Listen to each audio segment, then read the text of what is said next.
Good evening. Pakistan అభ్యర్థన మేరకే operation సింధూర్ను నిలిపివేశామని ప్రధాని మోడీ తెలిపారు. భారత్ పాక్ మధ్య కాల్పుల విరమణ ఒప్పందంలో అమెరికా ప్రమేయం లేదని ఆయన స్పష్టం చేశారు. ఇక ఇండో పాక్ మధ్య ఉద్రిక్తతలను తామే ఆపామంటూ అమెరికా అధ్యక్షుడు డొనాల్డ్ ట్రంప్ పదే పదే చెప్పుకొచ్చారు. ట్వీట్లు బయట్లతో క్రెడిట్ కొట్టడానికి గప్పాలు కొట్టారు. అయితే అమెరికా అధ్యక్షుడు ట్వీట్లు ఇండియాలో దుమారమే సృష్టించాయి. డొనాల్డ్ కామెంట్లపై తీవ్ర చర్చ కూడా జరిగింది.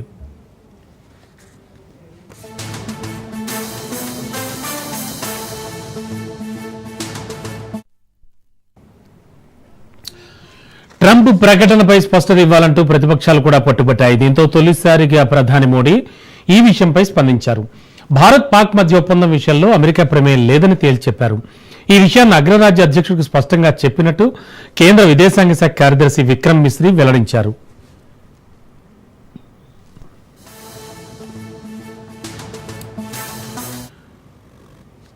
ఇదిలా ఉంటే G7 సమ్మిట్ వేళ భారత ప్రధాని మోడీ అమెరికా అధ్యక్షుడు ట్రంప్ మధ్య ద్వైపాక్షిక భేటీ జరగాల్సి ఉంది. అయితే అగ్రరాజ్య అధినేత ముందుగానే వెళ్లిపోయారు. దీంతో వీళ్ళిద్దరూ 35 నిమిషాల పాటు ఫోన్లో మాట్లాడుకున్నారు. ఏప్రిల్ 22న పహల్గామ్ ఉగ్రదాడి తర్వాత ట్రంప్ మోడీకి ఫోన్ చేసి సంతాపం తెలిపారు. ఉగ్రవాదానికి వ్యతిరేకంగా చేసే పోరాటంలో తాము అండగా ఉంటామన్నారు. ఆ తర్వాత నుంచి వీళ్ళిద్దరూ మాట్లాడుకోవడం మళ్లీ ఇప్పుడే. అందుకే ఆపరేషన్ సింధూర్ వివరాలను అమెరికా అధ్యక్షుడికి వివరించారు మోడీ.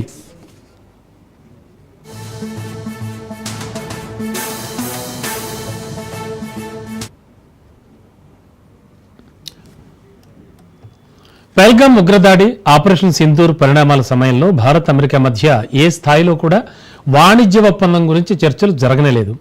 భారత్ పాక్ మధ్య అమెరికా మధ్యవర్తిత్వానికి అంశంపై కూడా చర్చలు జరగలేదు. కాల్పుల విరమణ ఒప్పందానికి సంబంధించి ఇరు దేశాల మధ్య మిలిటరీ స్థాయి చర్చలు జరిగాయి. పాక్ అభ్యర్థన మేరకే ఆపరేషన్ సింధూర్ను నిలిపివేసినట్లు ప్రధాని మోడీ తెలిపారు. ఇప్పుడు ఎప్పుడు భారత్ ఇతరుల మధ్యవర్తిత్వాన్ని అంగీకరించబోదనే విషయాన్ని అమెరికా అధ్యక్షుడికి స్పష్టంగా చెప్పారు మోడీ. ఈ విషయంపై ఇండియాలో పూర్తి రాజకీయ ఏకాభిప్రాయం కూడా ఉందన్నారు.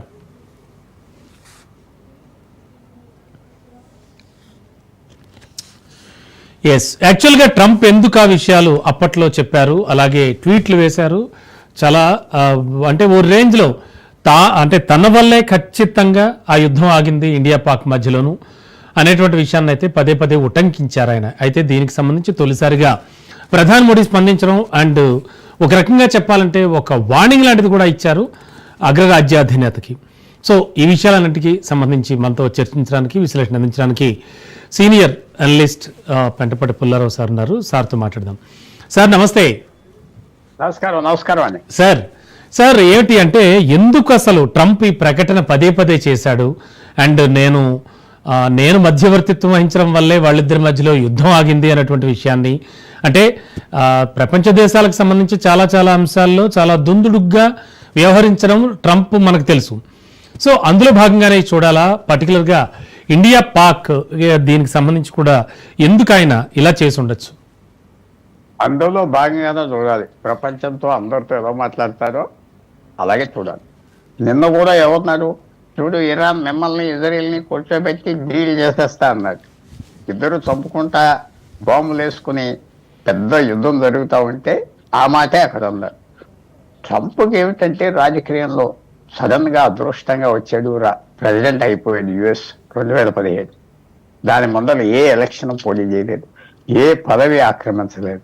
ఆయనకి ఇదంతా ఒక మామూలు మాట్లాడతాం, అది డీల్ చేస్తాం, రాండి నేనే చేశా, నేను లేకపోతే అందరు పోతారు అది ఓపెన్గా చెప్పుకుంటా ఉంటాడు. రోజు మీడియాని గంటలు మాట్లాడతాడు. టీవీలు 3-5 గదిలో ఉంటాయి. ఇమ్మీడియట్గా ఏమైనా ఇంట్రెస్టింగ్ న్యూస్ కనపడితే ఫోన్ చేసి వాళ్ళతో నేను మాట్లాడతాను ఆ షోలో అంటాడు. అది ట్రంప్ విధానం. అది మనం దేశంలో కొంతమంది పట్టించుకున్నారు. పెద్ద ఏదో అతను అన్నాడు కాబట్టి ఏదో మధ్యవర్తనం చేశారు. భారతదేశం కాశ్మీర్లో మొదట 3 సంవత్సరాలు యునైటెడ్ నేషన్స్కి వెళ్ళి 47 నుంచి 50 వరకు మనం దెబ్బతిన్నాం అక్కడ బయట వాళ్ళ చేతిలో. అది ఏదో అవుతుందని అల్లరి చేశారు. కానీ ట్రంప్ చేసే పని అదే కదా. ఏమన్నాడు, యుక్రెయిన్ రష్యా నేను సెటిల్ చేసేస్తాను 24 గంటల్లో అన్నాడు.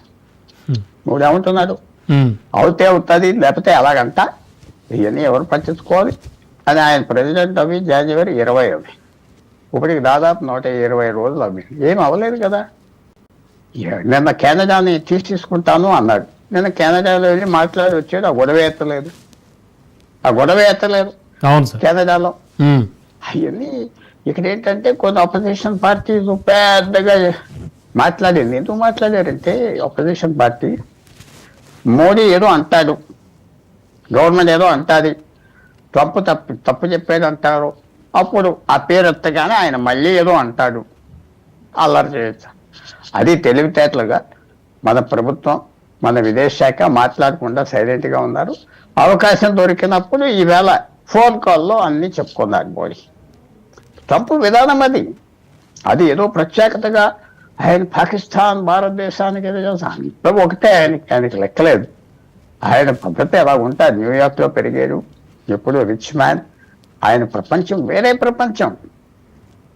ప్రపంచం ఆయన. అది రియాలిటీతో టచ్ లేదు, నార్మల్తో టచ్ లేదు ఆయనకి. అలా బ్రతికాడు, అలా ఉన్నాడు. అదృష్టం అలా కలిసి వచ్చింది, సాగుతుంది. ఎవరైనా వెళ్ళి ఇతర దేశం ఖతారు ప్లేన్ ఇస్తే $500 మిలియన్ తీసుకుంటాడో ఆయన తీసుకున్నాడు. అదేంటే పిచ్చి, ఎవరన్నా గిఫ్ట్ ఇస్తే తీసుకోనా అన్నారు. అది ఎవరైనా మనగలరా? సార్ మరో ముఖ్యమైన విషయం ఏంటంటే మాకు ఎవరి మధ్యవర్తిత్వం అవసరం లేదు, ఒక పవర్ఫుల్ కామెంట్. అండ్ రెండవది దీనిపై అంటే ముఖ్యంగా ఇండియా పాకిస్తాన్ ఇష్యూస్ పై ఖచ్చితంగా మా దేశంలో రాజకీయ ఏకాభిప్రాయం ఉంది, మరో పవర్ఫుల్ డైలాగ్. ఇవి రెండు ఎలా చూడాలి సార్ ప్రధాని మోడీ చేసిన వ్యాఖ్యలు? అంటే వాళ్ళకి తెలియదు, అమెరికన్ డొనాల్డ్ ట్రంప్కి తెలియదు హిస్టరీ. భారతదేశం ఈ స్టాన్స్ ఎప్పుడు చాలా మంది అమెరికన్ పాకిస్తాన్ లాబింగ్తో ఏదో కలిసి వాళ్ళు పెద్దరకం చేస్తే ఏదో సగం నీకు సగం నాకు అంటారు, చచ్చినట్టు వింటారు భారతదేశం అని పాకిస్తాన్ ప్రయత్నాలు చేస్తే భారతదేశం పట్టించుకోలేదు.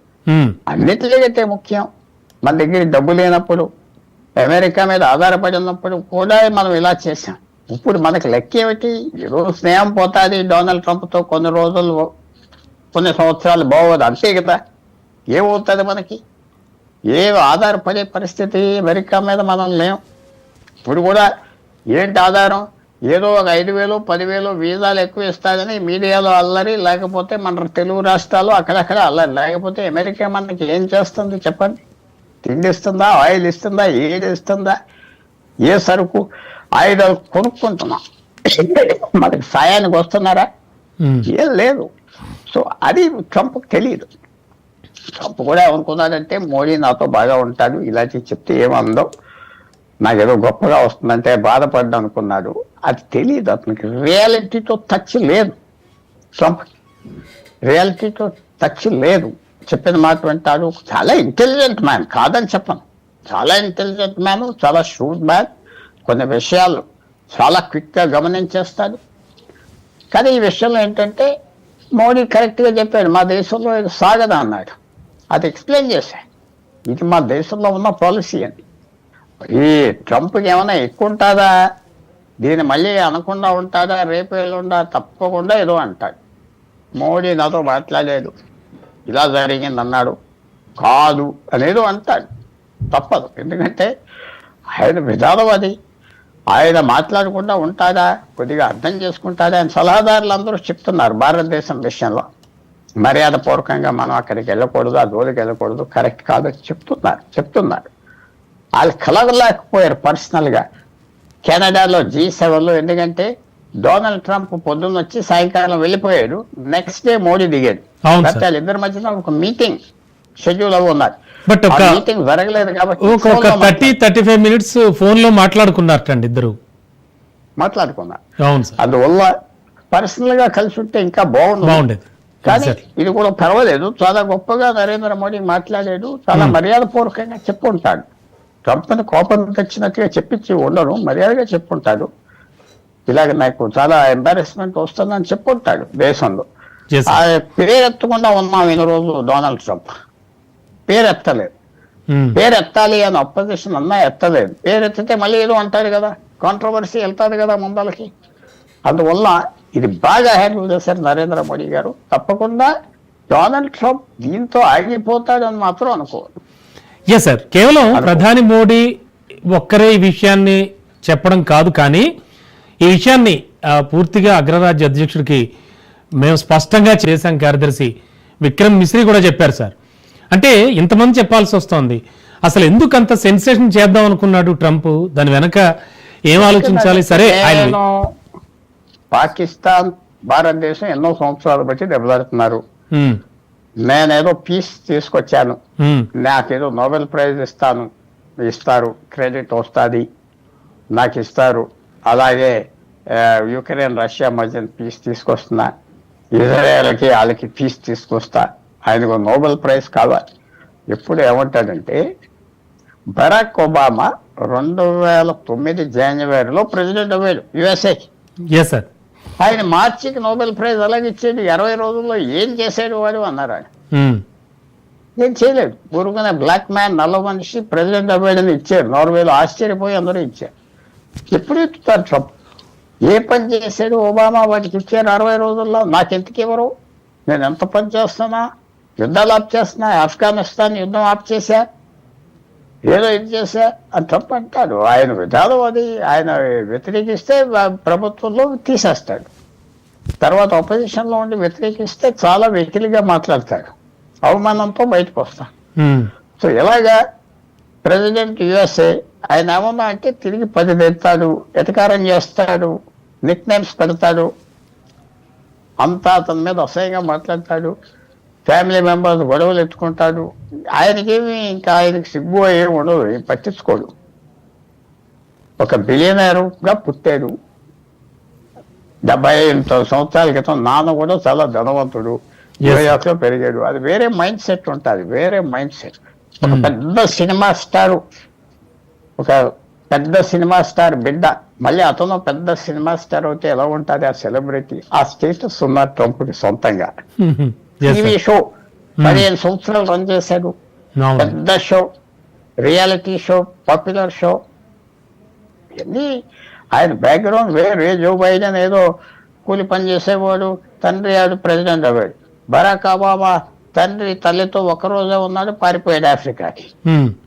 హిలరీ క్లింటన్ తల్లికి డిస్టర్బ్డ్ లైఫ్. బిల్ క్లింటన్ తల్లి డిస్టర్బ్డ్ ఫ్యామిలీ లైఫ్.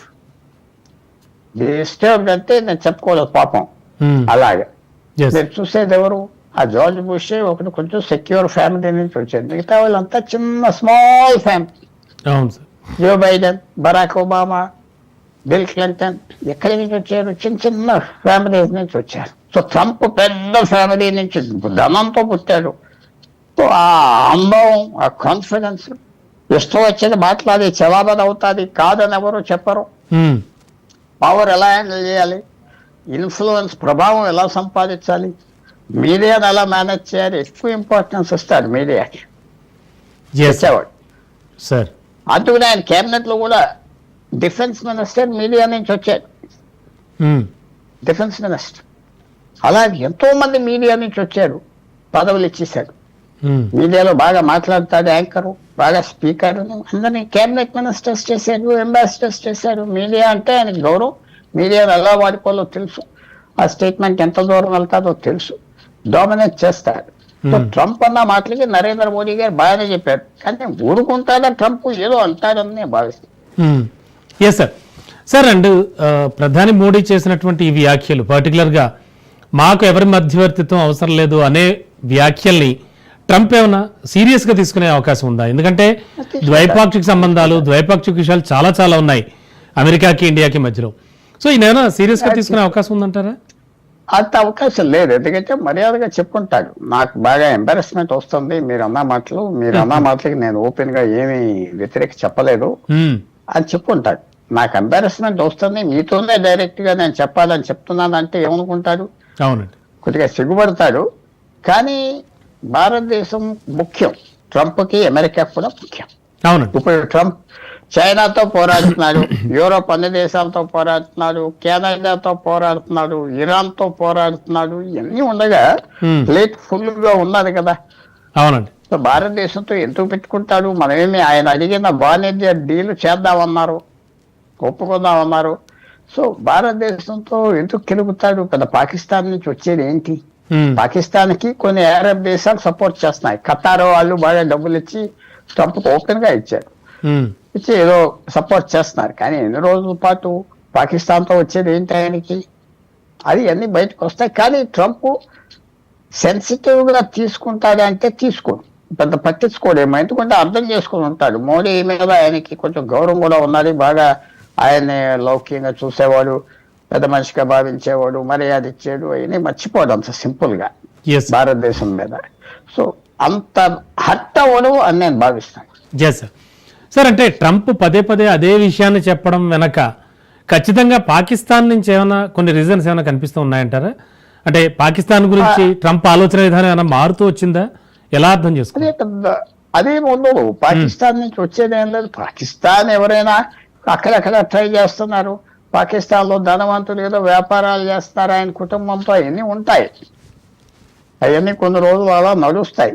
ట్రంప్ కూడా ఏదో ఒక లాయర్ ఉన్నాడు, లాయర్ మనం ఫీజు ఇస్తే మనకు వాదిస్తాడు. మంచి వాళ్ళే, అది వాళ్ళు గుర్తు కదా. మళ్ళీ ఇంకో క్లయింట్కి వెళ్తారు, ఉమ్, మన విరోధికి వెళ్ళవచ్చు, తప్పేం లేదు. అలా ట్రంప్కి పెద్ద అది పట్టుదల ఏమి ఉండదు, పట్టుదల ఉండదు. ఇటు వెళ్తాడు, అటు వెళ్తాడు, మళ్ళీ ఇలాగొస్తాడు. అది లోపల పాకిస్తాన్ ఒకటి లోపల ఉండొచ్చు. పాకిస్తాన్ని రెచ్చగొడితే ఏమవుతుంది? భారతదేశానికి కోపం వస్తుంది. భారతదేశం కోపం వస్తే నాకు లెక్క ఏంటి అనుకోడు. ఎందుకంటే భారత్కి ఉన్న పలుకుబడి సాఫ్ట్ పవర్ కూడా ఉన్నది కదా. పాకిస్తాన్కి ఏమున్నది? ఉమ్, భారతదేశానికి సాఫ్ట్ పవర్ ఉన్నది. సాఫ్ట్ పవర్ అంటే సంస్కృతి పవర్. ఎక్కడ చూసినా భారతీయులు ఉన్నారు ప్రపంచంలో. చాలా తెలివితేటలు ఉన్నవాళ్ళు, కష్టపడేవాళ్ళు, పై స్థానాల్లో ఉన్నారు అని పేరు ఉన్నది కదా. అందువల్ల వాళ్ళందరితో తగద పెట్టుకుంటాడా? ఆయన టీవీ ఆన్ చేస్తే రోజు వాళ్ళే కనపడుతున్నారు కదా అమెరికాలో. ఆయన టీవీ ఆన్ చేస్తే ఎక్కడ పడితే అక్కడ భారతీయులే ఉన్నారు కదా. సో అంత సింపుల్గా పోరాడతాడా? అవమానం తెస్తాడా? తేడు. కానీ అప్పుడప్పుడు అంటాడు ఆయన విధానం అది. పాకిస్తాన్ భారతదేశం మధ్య నేనే తెచ్చానంటాడు, రేపు మర్చిపోతాడు అది. కానీ నరేంద్ర మోడీ గారు చేయవలసిన పని ఆయన చేశాడు. yes, sir. మంచి అవకాశం తీసుకున్నాడు, గొప్పగా చేశాడు, తప్పించుకోలేదు. ఈ విషయం మాట్లాడాడు, తప్పుకోలేదు. సెటిల్ చేద్దాం లేకపోతే అల్లరవుతున్నానని చెప్పాడు. ఆ ముందల వైట్ హౌస్ డొనాల్డ్ ట్రంప్ ఆఫీసర్లందరికీ వీళ్ళు చెప్పుంటారు, మేము ఇది ఎత్తుతున్నాం, ఎత్తకపోతే ఆయన ఇష్టం వచ్చినట్టు మాట్లాడుతున్నారు ఎలాగా అని చెప్పుంటారు. సో ఇది మనం హోప్ చేద్దాం దీంతో అయిపోతుంది ట్రంప్. yes, sir. కానీ ట్రంప్ అర్థం చేసుకుని ఉంటాడు భారతదేశం అంత సింపుల్ పీపుల్ కాదు. yes, sir. భారతదేశం అంత ఈజీగా నొక్కలేం, పట్టించుకోరు, వాళ్ళు గట్టిగా ఉంటారు. వాళ్ళు లెక్క పెట్టరు కూడా అని అర్థం చేసుకుని ఉంటాడు. లెక్క పెట్టరు, ఎవరిని లెక్క పెట్టరు అని అర్థం చేసుకుని కూడా ఉంటాడు. సార్, మీరు అంటే మనం ముందనుకున్నట్టుగానే రకరకాల రెండు దేశాలు ఆల్రెడీ తన్నుకు చూస్తున్నాయండి. మరి ఈ నేపథ్యంలో ఈ విషయంలో ప్రధాని మోడీ ఒక క్లారిటీ ఇచ్చేసిన వెంటనే మిగతా కంట్రీస్, అంటే మీ ఇద్దరి మధ్యలో సయోధ్య కుదురుస్తాను నేనున్నాను అంటూ మాట్లాడుతున్న ట్రంప్ వ్యాఖ్యల్ని వాళ్ళు ఎలా చూస్తారంటారు? అంటే అదొక సిల్లీగా ఆలోచించే ఛాన్స్ ఏమైనా ఉందంటారా? అంత సీరియస్ గా పట్టించుకోకుండా ఢిల్లీగా ఆలోచిస్తారు. నిన్న కెనేడియన్ ప్రైమ్ మినిస్టర్ మాట్లాడుతున్నప్పుడు ట్రంప్ కూడా ఆడియన్స్ లో ఉన్నారు. మీరు చూసారో లేదో నాకు తెలియదే. ఆయన ఒక పక్కన తిరిగి కన్ను కొట్టాడు ట్రంప్ను పొగుడుతున్నప్పుడు. అలా తిరిగి ఆ మెక్రాన్తో కన్ను కొట్టాడు. అంటే అనాలని అంటున్నాను ఇతని గురించి అని, పొగడాలని చచ్చినట్టు పొగుడుతున్నాను అన్నాడు. అందువల్ల అది సీరియస్ గా తీసుకోరు. అతని తత్వం తెలుసు. ఏమైనా అంటాడు, ఏమైనా చేస్తాడు. అందరూ ఆయన నోట్లో దెబ్బతిన్న వాళ్ళే. అందువల్ల ఆయన్ని అంత సీరియస్ గా తీసుకోడు. కానీ ప్రమాదం, ఎందుకంటే పవర్ఫుల్ మ్యాన్. మనం సీరియస్ గా తీసుకోవాలి, సీరియస్ గా డీల్ చేసుకోవాలి. ఆయన ఈగో హర్ట్ అవ్వకుండా చూడాలి, ఇవన్నీ చూడాలి, చూసుకుంటా పోవాలి. ఆయనతో ట్రబుల్ వస్తుంది రెండో టర్మ్ లో. ఎందుకంటే ఇటు వెళ్తాడు అటు వెళ్తాడు, కాన్ఫిడెన్స్ బాగా పెరిగిపోయింది, పవర్ఫుల్ గా ఉన్నాను అనుకుంటున్నాడు. సెట్ బ్యాక్ రాలేదు. సెట్ బ్యాక్ ఏమైనా వస్తుందా, ఏమవుతుందో ఫ్యూచర్ చెప్తాడు. మరి మరి మీరు అంటున్న ఇప్పుడు అంత పవర్ఫుల్ ట్రంప్ విషయాన్ని ఎందుకు ఇంత సీరియస్ గా ఖండించారు మోడీ? అంటే అది మోడీ యొక్క తెగు ఏంటి, ఆయన ధైర్యం ఏంటి? అంటే అగ్రరాజ్యాధినేత అగ్రరాజ్యమే, అది ఖచ్చితంగా వాళ్ళతో ఉండి పనులు అనుకుంటాయి వాళ్ళతో. సార్ డైరెక్ట్ గా చెప్పకపోతే ఇంకేలా మాట్లాడతాడు. ఇంకా మాట్లాడే కొద్ది మనం ఏదో చెప్పాలి. అవును మనం చెప్పగానే ఆయన తిరుగుబడతాను చెప్పాలి. అవును మనం అవమానం చేసేటట్టే అవమానం చేస్తాడు. ఒక్కోసారి ముందలే ఎక్స్ప్లెయిన్ చేస్తే బాగుంటుంది కదా, ఆయన కూడా అర్థం చేసుకోవచ్చు కదా. ఉమ్, ఆయన కూడా అర్థం చేసుకోవచ్చు కదా. ఓహో, ఈ దేశాల మధ్య ఎలాగ ఉన్నదా, ఎవరిది ఒప్పుకోలేదు, మేము ఎవరిది ఒప్పుకోం. తర్వాత మీరు వాణిజ్యం గీనిజ్యం అన్నీ అన్నారా, ఏం అనలేదు కదా మాతో అని చెప్పాడు. సో ట్రంప్ ఆలోచించుకుంటాడు. ఆలోచించుకుని తెలివితేటలు ఉన్న మనిషే కాదను. చైనా మీద ఎంత పోరాడినా చైనా ప్రెసిడెంట్ని పొగుడుతానే ఉన్నాడు కదా. అవునండి రష్యా ప్రెసిడెంట్ని పొగుడుతూ ఉన్నాడు. నాకు చాలా స్నేహితుడు, ఎంతో అది ఇది ఒకసారే కలిసేది అతన్ని, కానీ చెప్తా ఉంటాడు. సో మోడీ చెప్పటం మంచిది, Yes. చాలా మంచిది. ఎందుకంటే ఇక్కడ క్లారిఫికేషన్ అయినా ఇచ్చాడు. చెప్పవలసింది చెప్పేశాడు.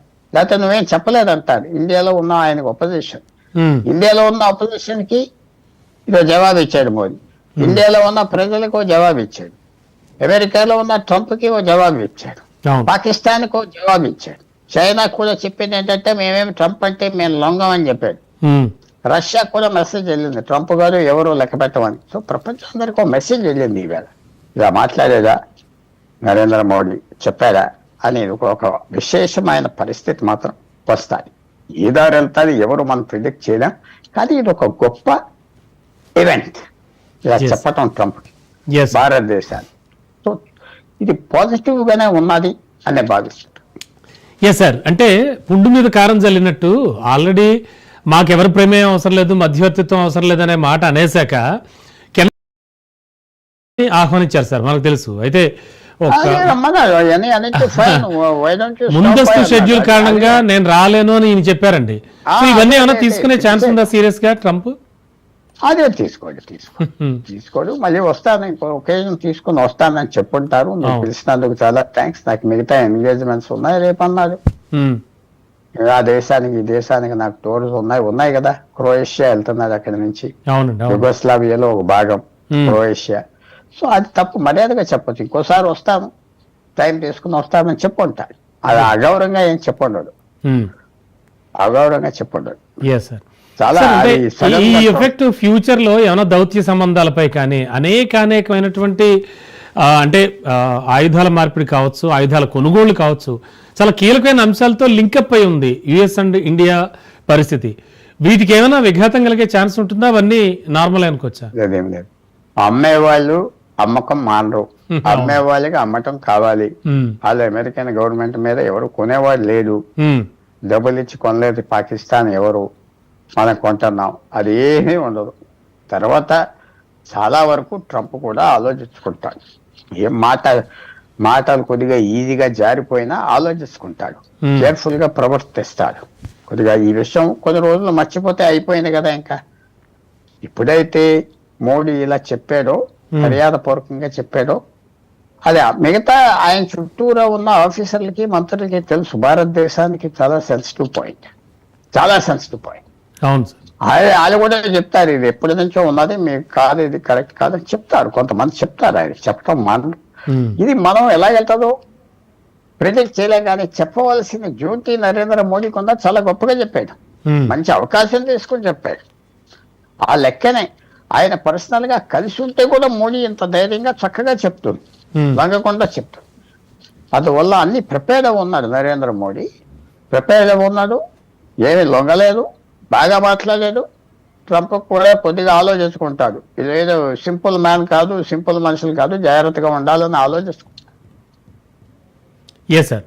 సార్, ఇప్పుడు క్వాడ్ సమావేశం ఇండియాలో జరగబోతోంది. దీనికి రావాలంటూ ఆయన్ని పిలవడం కూడా జరిగింది ట్రంప్ని మోడీ. మరి ఈ నేపథ్యంలో వచ్చేటువంటి ఛాన్స్ ఉందంటారా? ఇవన్నీ మామూలే అంటారా? అదంటే ఛాన్స్ ఉన్నదంటే ఆ రోజుకి భారతదేశం పరిస్థితి ఎలాగుంటుంది, ఆ రోజుకి అమెరికా పరిస్థితి ఎలాగుంటుంది, ఉమ్, క్వాడ్ పరిస్థితి ఎలాగుంటుంది, ఇలాంటి విషయాలు రోజు రోజుకి మారిపోతూ ఉంటాయి.